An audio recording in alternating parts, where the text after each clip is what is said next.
المهتدين.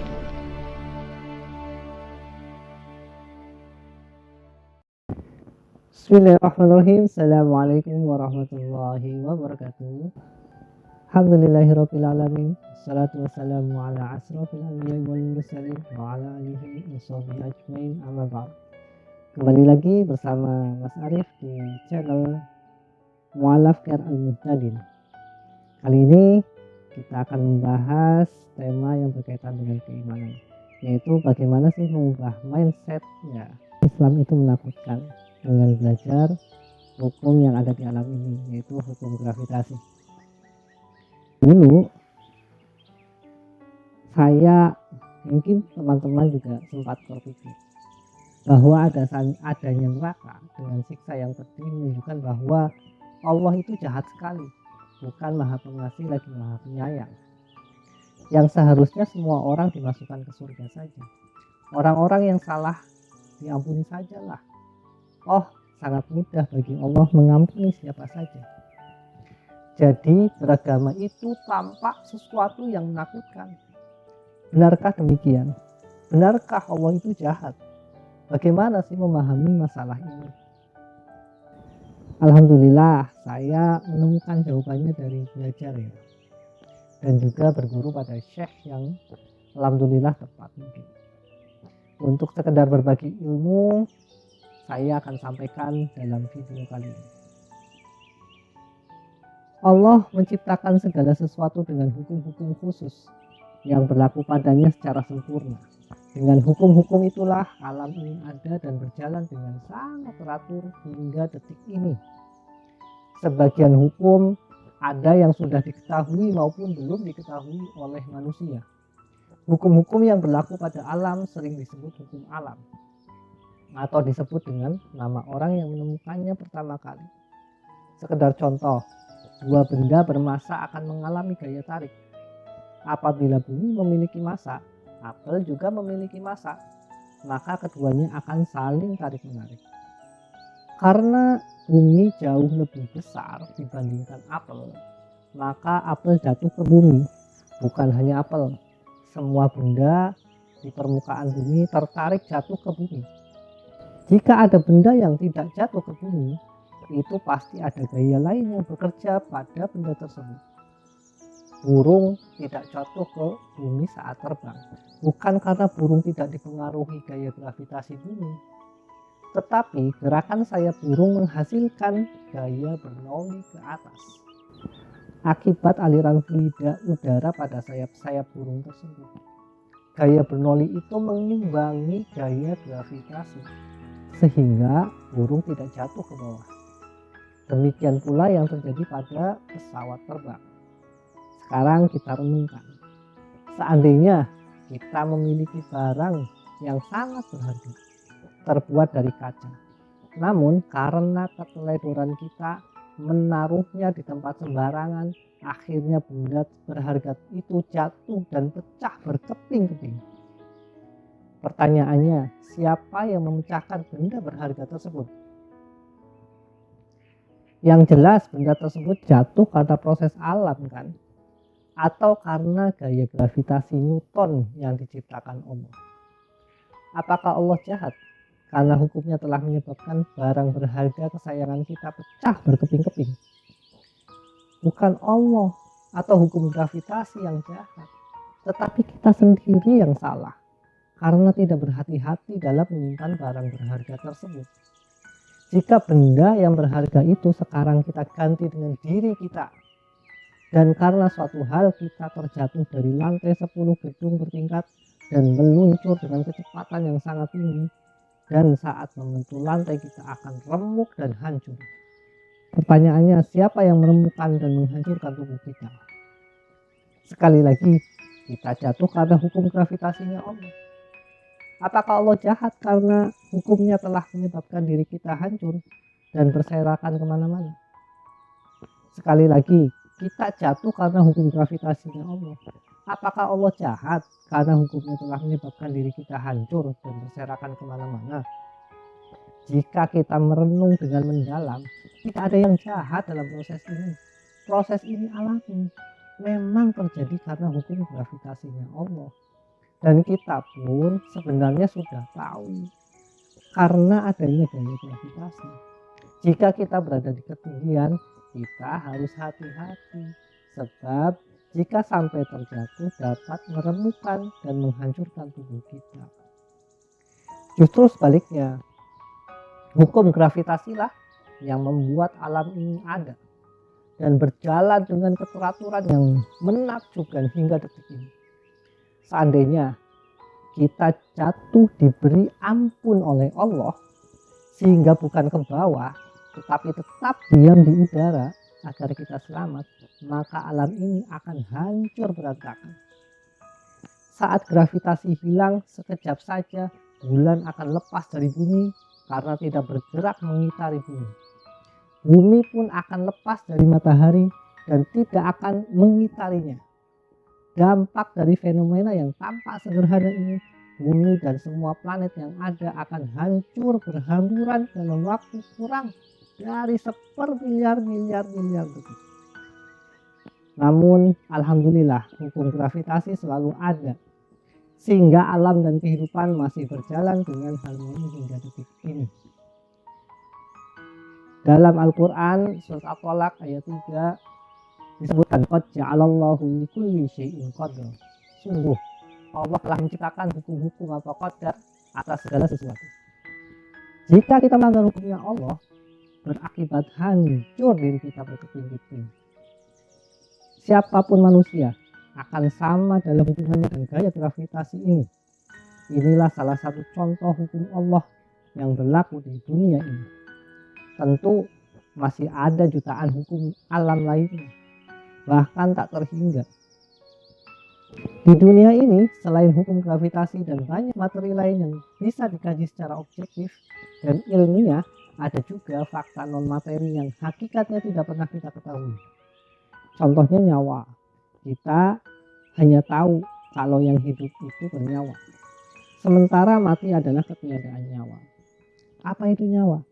Bagaimana hukum-hukum yang berlaku pada nyawa? Apa yang terjadi setelah manusia mati?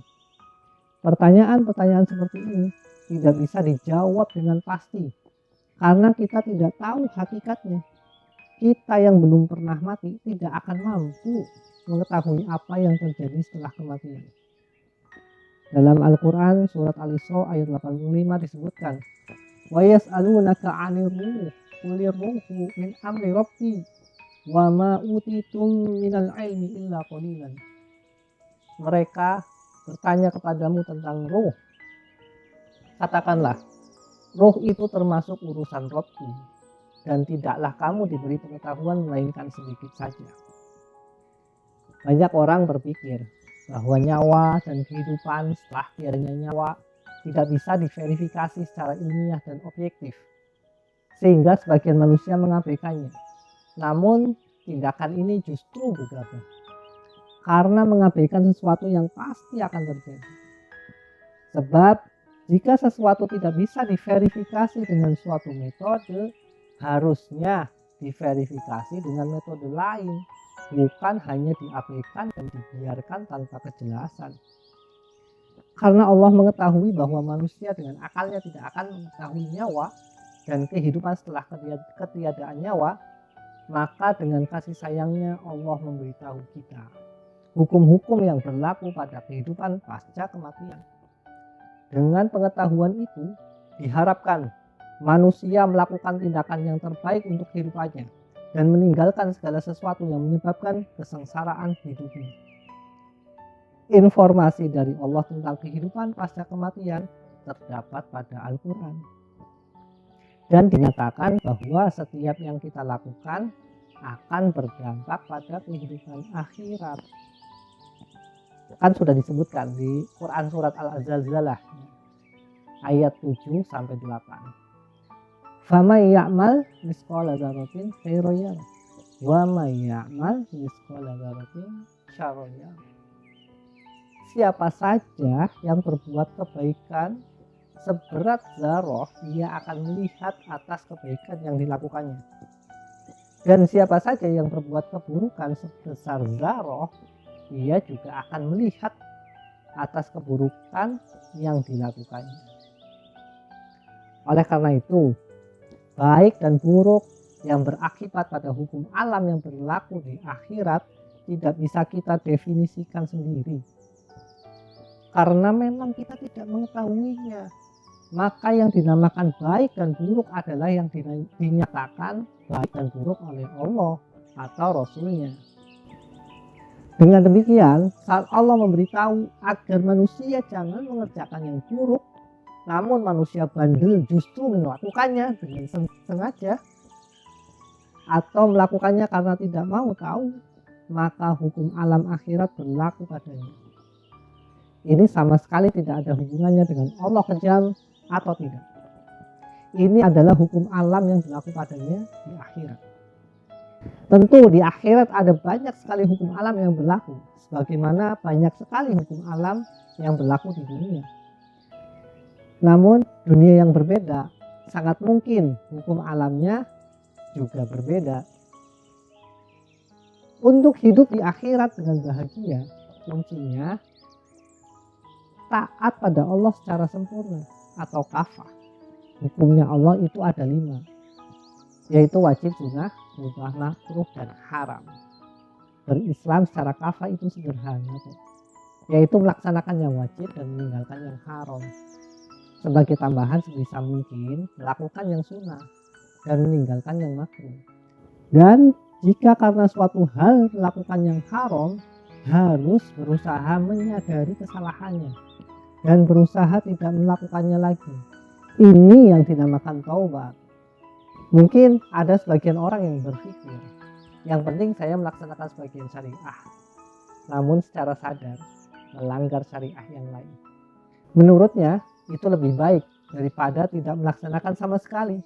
Jika yang dimaksud melaksanakan sebagian keharaman atau meninggalkan sebagian kewajiban, maka orang tersebut seperti hati-hati saat di gedung tinggi agar tidak jatuh, tetapi dengan sembrono menyentuh kabel listrik tegangan tinggi. Dia memang tidak hancur karena jatuh dari gedung, tetapi terbakar karena kesetrum listrik. Memang tidak semua harus kita jalankan, ya. Tetapi ada standar minimal yang mesti diperhatikan. Ini bukan hanya tentang kehidupan dunia, tetapi juga kehidupan akhirat. Standar minimal itu adalah yang wajib dilaksanakan dan yang haram ditinggalkan. Hal-hal yang wajib dan haram ini ada dalam setiap aktivitas manusia, baik dalam interaksinya dengan orang lain, dengan dirinya sendiri, maupun dengan Tuhannya.